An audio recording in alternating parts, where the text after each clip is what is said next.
यदि आप इलेक्ट्रीशियन का वर्क करते हैं तो आपको सीरीज सप्लाई और मेन सप्लाई की आवश्यकता होती है। तो हमने आपके लिए एक ऐसा सर्किट तैयार किया है जिसमें आपको सीरीज में सप्लाई और मेन सप्लाई एक ही सर्किट में मिल जाएगा। और इसको बनाने के लिए बेड स्विच के दोनों पिनों से 2 वायर मैंने होल्डर के दोनों पिनों से जोड़ दिया है और होल्डर के एक पिन से एक वायर मैंने 2 पिन प्लग के एक पिन से जोड़ दिया हूं और होल्डर के दूसरे वाले पिन से एक तार निकालकर फीमेल सॉकेट के एक पिन से जोड़ दिया हूं और फीमेल सॉकेट के दूसरे वाले पिन से 2 पिन प्लग का दूसरा पिन जोड़ दिया हूं। अब चलिए देखते हैं ये वर्क कैसे करता है।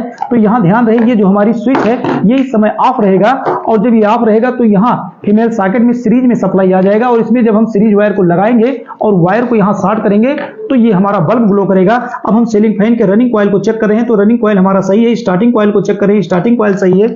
और यहां अगर हम एक एलईडी चेक करेंगे तो एलईडी सही है और यहां मोटर को चेक करें तो मोटर नहीं चल रहा है क्योंकि यहां सीरीज में सप्लाई आ रही है। अब यहां मेन सप्लाई की जरूरत है। स्विच को जैसे हम ऑन करेंगे तो यहां मेन सप्लाई आ जाएगा। अब हम मोटर को चेक करेंगे तो मोटर हमारा चल गया है। तो इस तरह से आप सर्किट को तैयार कर लेते हैं तो सीरीज में और मेन सप्लाई दोनों एक ही सर्किट में पा सकते हैं। Thank you.